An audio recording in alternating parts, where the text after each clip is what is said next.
Hello दोस्तों, स्वागत है आप सभी का विजन इंस्टीट्यूट के ऑनलाइन लर्निंग प्लेटफॉर्म पे। और आज हम लोग सीखने जा रहे हैं बेसिक अकाउंटिंग टर्म्स के बारे में। अकाउंटिंग के जो लेक्चर्स आप सामने देखेंगे और जो आने वाली क्लासेस में आप जिन टर्म्स से फेस करेंगे, तो सबसे पहले उन बेसिक टर्म्स का मीनिंग क्या है, किस तरह से उन टर्म्स को एक्चुअली हमें समझना है और एग्जाम में वो टर्म्स आपके लिए कितना इंपॉर्टेंट है। तो ये सब मैं आपको बता दूं कि अगर आप बेसिक अकाउंटिंग टर्म्स नहीं पता है, अगर आपको डेबिट नहीं पता है, अगर आपको क्रेडिट नहीं पता है, अगर आपको डेटर नहीं पता, गुड्स नहीं पता, तो बेसिकली आप अकाउंटिंग समझ नहीं पाएंगे। तो इसकी एक अपनी टर्मिनोलॉजी है और इस टर्मिनोलॉजी को समझना आपके लिए काफी महत्वपूर्ण है। तो आइए हम इस वीडियो में सारा का सारा टर्मिनोलॉजी आपको क्लियर करा देंगे और बिल्कुल बेसिक से तरीके से सीखेंगे ताकि आपको कहीं भी आगे कोई दिक्कत ना हो। चलिए शुरू करते हैं। सबसे पहले एसेट क्या होता है? एसेट सिंपल शब्दों में बोले कुछ नहीं, संपत्ति। ठीक है, आपकी जो संपत्ति होती है ना, वो कहलाता है एसेट, संपत्ति। फॉर एग्जाम्पल, जैसे अगर आप बिजनेस कर रहे हैं तो जिस बिजनेस में जो फैक्ट्री, जो लैंड, जो मशीनरी आप खरीद कर लाते हैं अपनी फैक्ट्री में, आप वो ओन करते हैं, वह आपकी संपत्ति है, वह आपका एसेट है। तो इन चीजों को हम एसेट कहते हैं। ठीक है, ये क्या है? राइट ऑफ ओनरशिप, यानी आप उसके ओनर है सर। ठीक है, of the business of its physical properties, यानी जो दिखाई दे रहा है सबसे पहला, जिनको टेंजिबल एसेट्स कहते हैं। फॉर एग्जांपल लैंड आपको दिखेगा, जैसे जमीन पे है आप, ठीक है, उस पे जो आपने बिल्डिंग बनाई है वो आपको दिखेगा। उस बिल्डिंग में उसके बाद उस फैक्ट्री को चलाने के लिए जो मशीनरी आपने लगाई है, ये सब आपके एसेट्स हैं। फॉर एग्जाम्पल हम एक एजुकेशन इंस्टीट्यूट का एग्जाम्पल ले लेते हैं। ठीक है, ये जिस लैंड पे है वो लैंड मैं ओन करूंगा। ठीक है, सेकंड, जिस बिल्डिंग में मैं पढ़ा रहा हूं ये बिल्डिंग मैं ओन करूंगा। तीसरा, ये बोर्ड, ये पेन, यहाँ के जितने भी फर्नीचर हैं, ये सारा these are owned by me, so it belongs to my ownership, मैं इसका ओनर हूं। तो जो आपको दिखे वो कहलाएंगे टेंजिबल एसेट्स। ठीक है, और नॉन फिजिकल प्रॉपर्टीज, ठीक है, जैसे इंटेंजिबल एसेट्स का एक बहुत ही सामने आप जब अकाउंटिंग पढ़ेंगे तो एक टर्म आपको सुनने में आएगा और शायद आपने सुना भी होगा, जिसको हम कहते हैं गुडविल।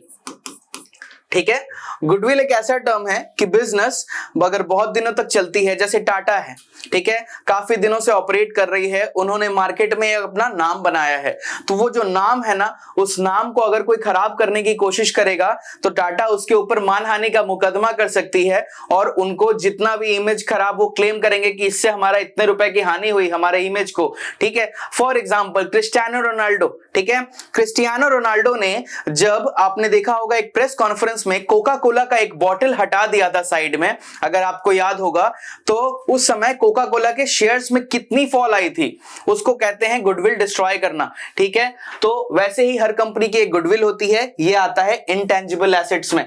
ठीक है, both the rights are measured and recorded in monetary terms in the books of accounts. Goodwill की भी वैल्यू हम निकालते हैं कि कितना है मॉनेटरी टर्म्स में। ठीक है, आगे तो क्लासिफाई करते हैं on the basis of existence, जैसे वो एग्जिस्ट करते हैं। टेंजिबल एसेट्स एग्जांपल आपको बता दिया, लैंड, बिल्डिंग, मशीनरी। ठीक है, इंटेंजिबल एसेट्स आपको बता दिया, गुडविल। ठीक है, उसके बाद on the basis of longevity, fixed assets और करंट एसेट्स। ठीक है, फिक्स्ड एसेट्स मतलब क्या, कि वो एसेट जो हमारे फिक्स हो गए। फॉर एग्जांपल, हम डेली जमीन नहीं बदलेंगे कि आज इस जमीन पे कल उस जमीन पे बिजनेस चलाएं। जो लैंड हम खरीदें वो हमारा परमानेंट हो जाता है, वो परमानेंट लॉन्ग टर्म के लिए हमारे पास रहता है, वो हमारा फिक्स्ड एसेट्स है। हम जो बिल्डिंग में बनाते हैं तो बिल्डिंग डेली यहां से उठा के आप वहां ट्रेवल नहीं कर सकते, तो बिल्डिंग आपका फिक्स्ड एसेट है। मशीनरी में आपने इन्वेस्ट किया, मशीनरी आपकी फिक्स्ड एसेट है सर। ठीक है, तो ये हो जाएगी आपकी फिक्स्ड एसेट। अब करंट एसेट्स क्या होगा सर? करंट एसेट्स कुछ खास नहीं, सिंपली एक ऐसा एसेट जो आपके लिए ज्यादा से ज्यादा साल भर के लिए रहे, 365 या 364 दिन के लिए। ठीक है, for example cash in hand. ठीक है, कैश इन हैंड का मतलब कि जो पैसा आपके पास लिक्विड है, बैंक अकाउंट में पड़ा हुआ है या हाथ में कैश है। ठीक है, ये कहलाएगा आपका क्या? Current assets. ठीक है, यहां अफेयर्स लिखा है, सॉरी, ये एसेट्स होगा, ये करंट एसेट्स हो गया। ठीक, अब आपको देखना है कि करंट एसेट्स में और क्या क्या आ सकता है।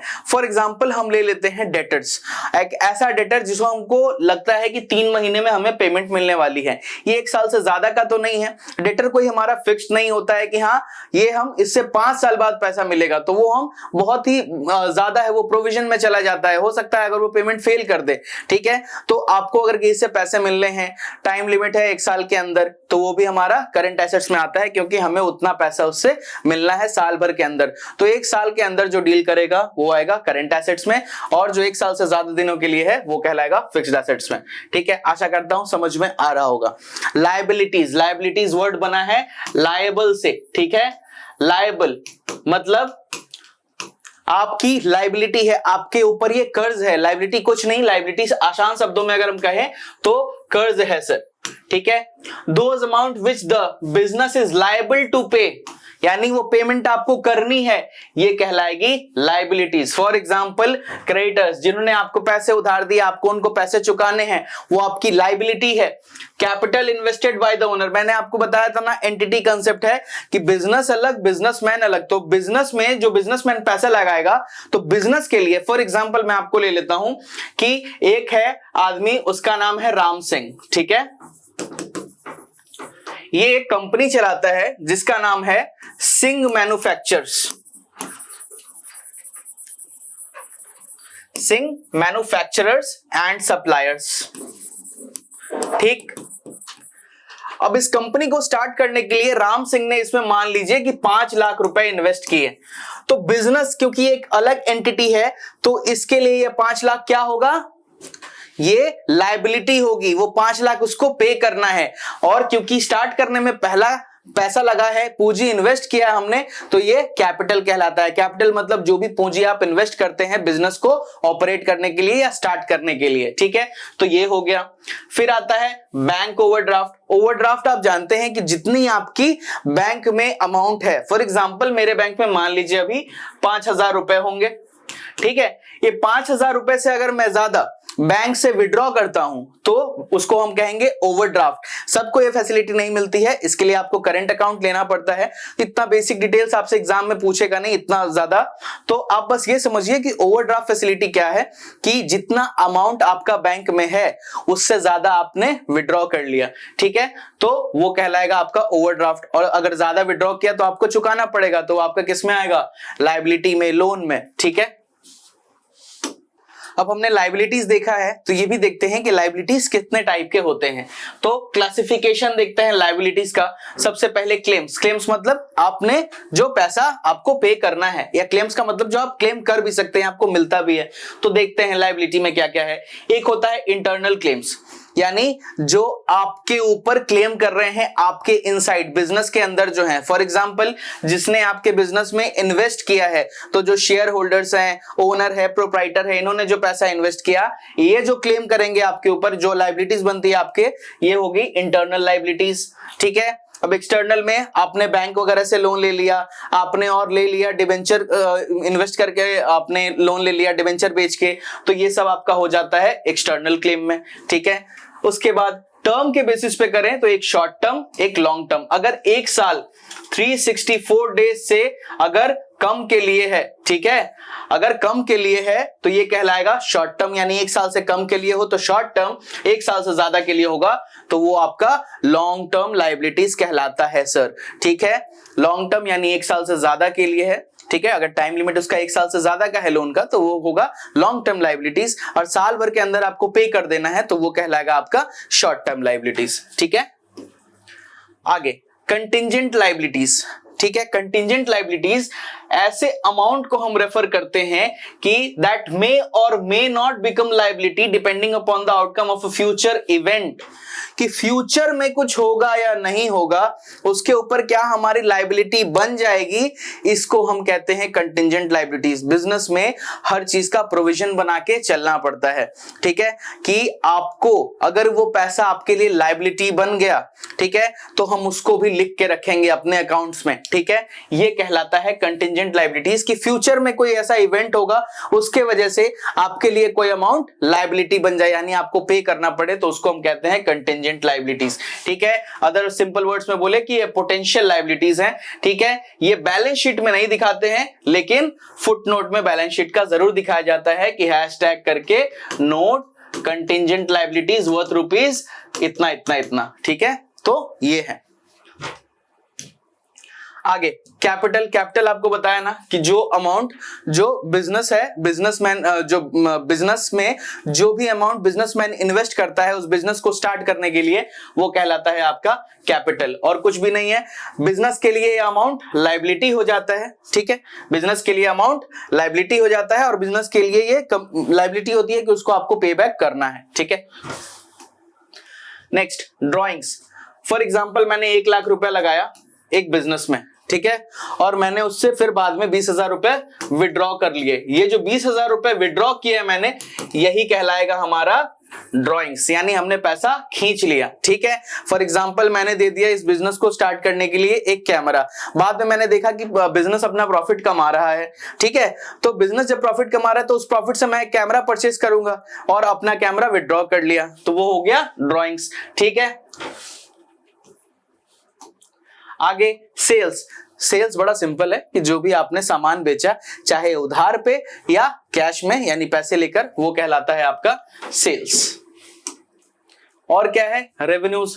जो भी रिसीव हो गया है या रिसीवेबल है, जो भी आपने गुड्स बेचा, सामान बेचा, उससे जो भी पैसा आपको रिसीव हुआ या रिसीव होने वाला है, क्योंकि हम उधार पे भी सामान बेचते हैं, तो जितना भी हम लोग बिजनेस ऑपरेशंस करते हैं, जैसे सेल किया, कुछ इंटरेस्ट है, डिविडेंड है, रेंट है, ये सारा चीज आएगा रेवेन्यू में। ठीक है, सामान बेचेंगे तो पैसा मिलेगा, तो ये आ गया। ठीक है, इंटरेस्ट यानी आपको बेसिकली आपने लोन दिया है, आपको उससे इंटरेस्ट मिला, तो वो भी आपका रेवेन्यू में आएगा। ठीक है, आपको डिविडेंड मिला, कहीं से आपने इन्वेस्ट करके रखा है, वो भी आपके रेवेन्यू में आएगा। आपने कोई चीज रेंट पे दे रखी है, वो रेंट आपको मिला, तो वो भी आपके रेवेन्यू में है। Next sources of revenue. ये जो लिखा है सोर्सेस है कि कहां कहां से आता है, तो सबसे पहले सामान बेच के, ठीक है, कुछ सर्विस दे दिया उससे, उसके बाद रेंट या कमीशन अगर कुछ आया तो उससे, और लास्ट है इंटरेस्ट या डिविडेंड जो भी हमें इन्वेस्टमेंट पे रिसीव हुई है। तो ये आ गया आपका सोर्सेस ऑफ रेवेन्यू। आगे एक्सपेंसेस यानी खर्चा। हिंदी में बोलते ही ना आपको टर्म बड़ा आसानी से समझ में आ जाता होगा। ठीक है, तो देखते हैं कि जो भी हमें खर्चा आया है, ठीक है, रेवेन्यू जनरेट करने के लिए, वो कहलाता है एक्सपेंस। फॉर एग्जांपल ना बड़ा आसान है कि आप कुछ कमाने के लिए तो कुछ खर्चा करते हो ना। फॉर एग्जांपल मान लीजिए कि एक पेन बनाना था, पेन को बनाने के लिए मैंने 10 रुपए खर्चा किया, तो ये मेरा एक्सपेंडिचर आता है। ठीक है, और इस पेन को मैंने बेचा 20 रुपए में, तो अल्टीमेटली प्रॉफिट कितनी हो गई, 20 माइनस 10 इज इक्वल टू 10। तो 10 रुपए मेरा खर्चा है। देख लीजिए लिखा भी है कि रेवेन्यू कमाने के लिए जो भी हमें खर्चा करना पड़ा वो कहलाता है। अब इस पेन को बनाने के लिए ना मुझे रॉ मटेरियल खरीदना पड़ा होगा, तो पेमेंट ऑफ गुड्स या परचेस ऑफ गुड्स, उसमें मैंने पेमेंट किया है। ठीक है, उसके बाद इसको बनाने के लिए मैंने लेबर हायर किया होगा, मशीनरी खरीदी होगी, उन सब चीजों को एडवर्टाइजमेंट में पैसा खर्चा किया होगा, इसकी प्रिंटिंग पे, हर चीज पे मैंने पैसा खर्चा किया होगा। तो ये सब मेरा आता है किसमें, एक्सपेंडिचर में। और ये करके हम टोटल इसका फिर बनाते हैं कि मेरा कॉस्ट कितना है। ठीक है, सामान का मेरा कॉस्ट कितना है, मान लीजिए पता चला कि 2,000 रुपए कॉस्टिंग पड़ी है, फिर हम उसमें प्रॉफिट जोड़ेंगे, मान लीजिए 2,000 रुपए, और फिर हम बेचेंगे इसको 4,000 में। समझ में आ रहा होगा। ठीक है, तो रेवेन्यू कमाने के लिए जो हमने खर्चा किया है, अब आपने चाय पीने के लिए खर्चा किया है, तो वो बिजनेस के लिए खर्चा नहीं है सर, मान लीजिए वो आपका एक्सपेंस में जाएगा या मिसलेनियस में जाएगा, क्योंकि आपने रेवेन्यू कमाने के लिए वो खर्चा नहीं किया है। चाय पिया है आपने खुद को सेटिस्फाई करने के लिए, है ना। तो ये सब चीजें हैं। आगे एक्सपेंडिचर, अमाउंट स्पेंट और liabilities incurred for the purchase of goods and services and for acquiring assets are called expenditure. आपने मशीनरी खरीदनी है, ठीक है, वो मशीन खरीदने के लिए आपने जो खर्चा किया वो आपका आ जाता है एक्सपेंडिचर में। एक्सपेंसेस और एक्सपेंडिचर दोनों अलग अलग है। ठीक है, फॉर एग्जांपल आपने मशीन खरीदी, ठीक है, कैश या क्रेडिट पे, ठीक है, तो वो आपका कहला दिया एक्सपेंडिचर। यानी बिजनेस को आगे बढ़ाने के लिए आपने जो भी एसेट एक्वायर किया है, तो उस एसेट को एक्वायर करने में जब जो पैसा आप इन्वेस्ट करते हैं वो कहलाता है आपका एक्सपेंडिचर। नेक्स्ट, टाइप्स कितने कितने टाइप के होते हैं। जब हम खर्चा करते हैं तो दो टाइप का होता है, एक खर्चा जो हमें बाद में फ्यूचर में रिटर्न देता है, और एक खर्चा जो शॉर्ट टर्म के लिए होता है। तो जो लॉन्ग टर्म के लिए होगा वो कहलाता है कैपिटल एक्सपेंडिचर, ठीक है। Expenditures that are incurred for the purchase of fixed assets, यानी लॉन्ग टर्म के लिए, ठीक है, लंबे समय के लिए, जैसे मशीन खरीद लिया, जैसे बिल्डिंग खरीदी, जमीन खरीदा, ये सब लोग कहलाएंगे capital expenditure. The expenditure is of capital nature, यानी इससे मुझे फ्यूचर में रिटर्न मिलेगा। मैं बिजनेस में अगर कैपिटल इन्वेस्ट करता हूं तो बिजनेस मुझे क्या देता है, रिटर्न भी तो देता है ना, ठीक है। कैपिटल मैंने बिजनेस में दिया,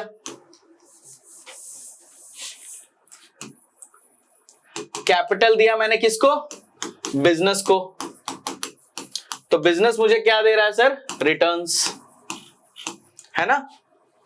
समझिए चीज को, तो यही है।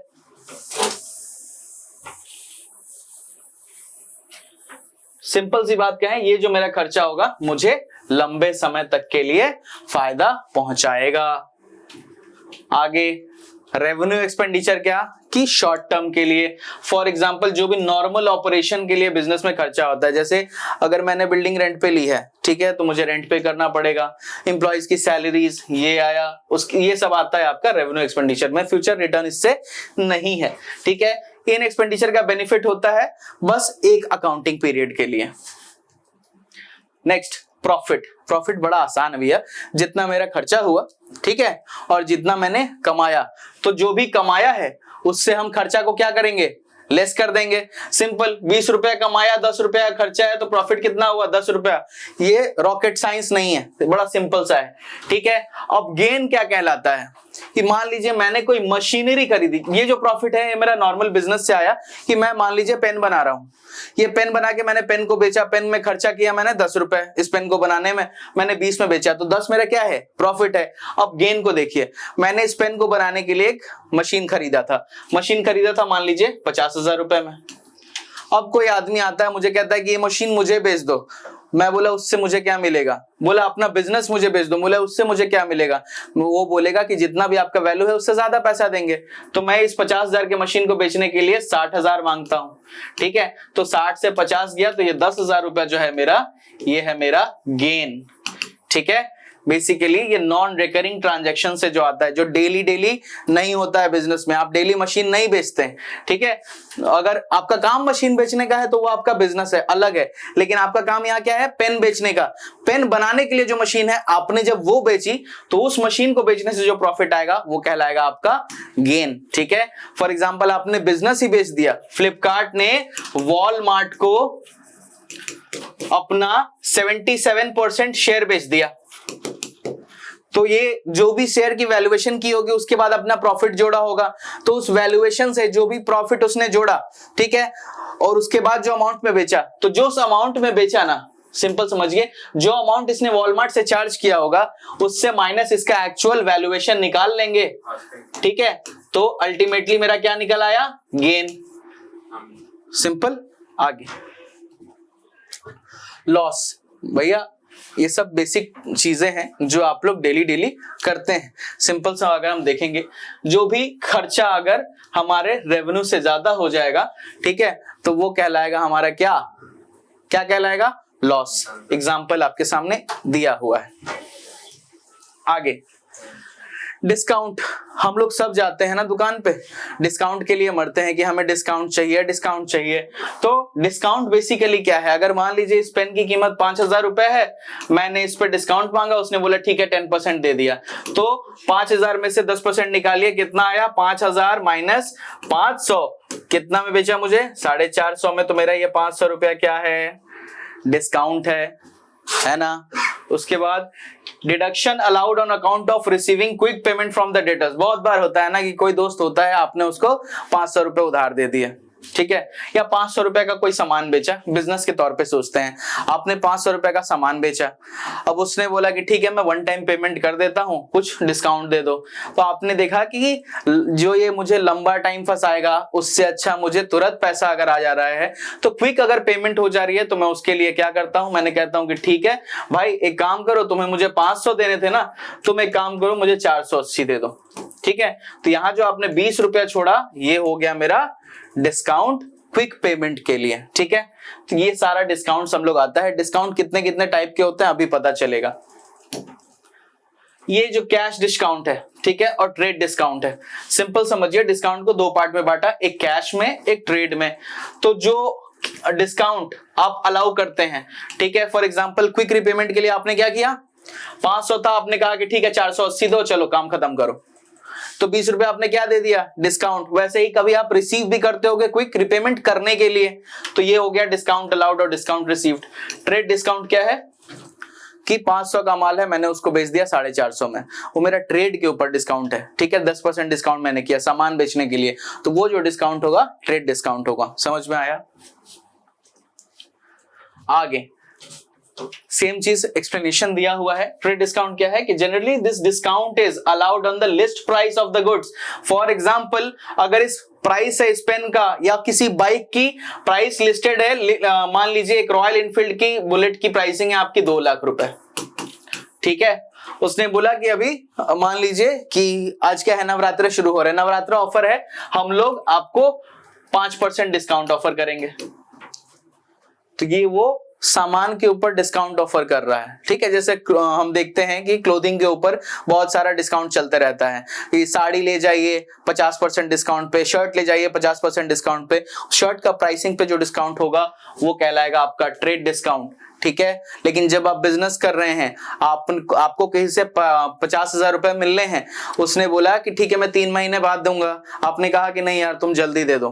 ठीक है, तो उसने बोला कि इतना क्विक दे रहे हैं, कुछ हमें डिस्काउंट दो। ठीक है, तो आपने कहा कि ठीक है 50 है ना, तुम एक काम करो 48 दे दो, छोड़ो, क्योंकि आपका पैसा उतने दिन फंसा नहीं हुआ है, तो आपने वो डिस्काउंट अलाउ कर दिया, ये कहलाता है कैश डिस्काउंट। सेम आप वाइस वर्सा कर लीजिए कि आप कभी पेमेंट करने जा रहे हैं, ठीक है, आपने बोला 3 महीने बाद करेंगे, उसने बोला नहीं सर इंस्टेंट कर दीजिए ना, कुछ आपको कैश डिस्काउंट हम दे देंगे उसके ऊपर। आपने बोला ठीक है कितना पेमेंट करना, उसने बोला 50,000, तो आपने बोला कि 50 मत करो थोड़ा डिस्काउंट दो, उसने बोला ठीक है एक काम कीजिए 48 दीजिए, क्लियर करते हैं।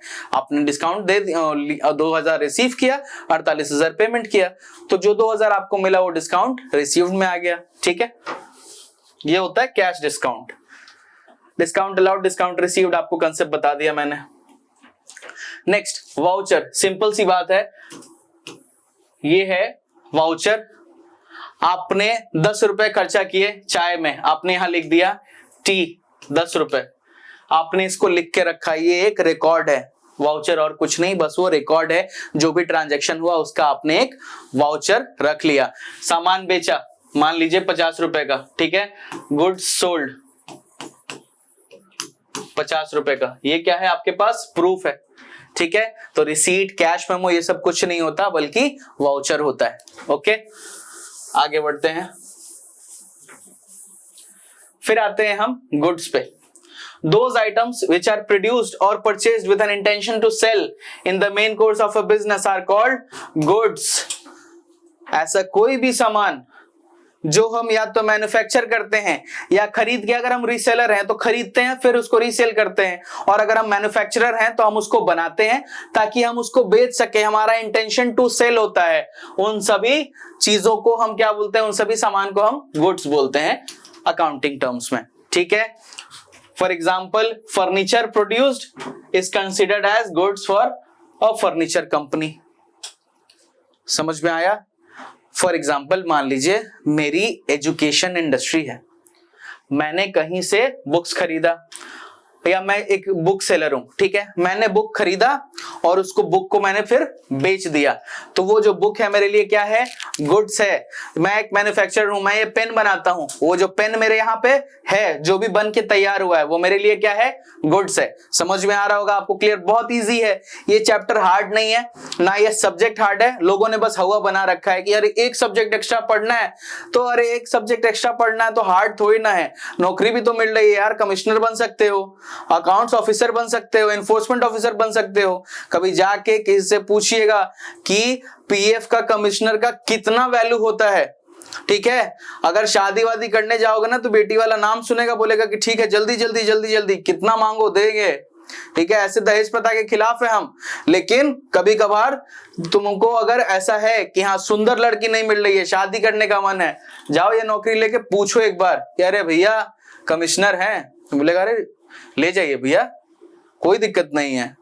आपको थोड़ी ना दे रहे, बेटी को दे रहे हैं, दिल्ली में एक फ्लैट दे दिया, ठीक है, आपको थोड़ी ना दे रहे हैं, बेटी को दे रहे हैं, फॉर्च्यूनर दे दिया आपको, ठीक है, 2 किलो सोना तोल दिया।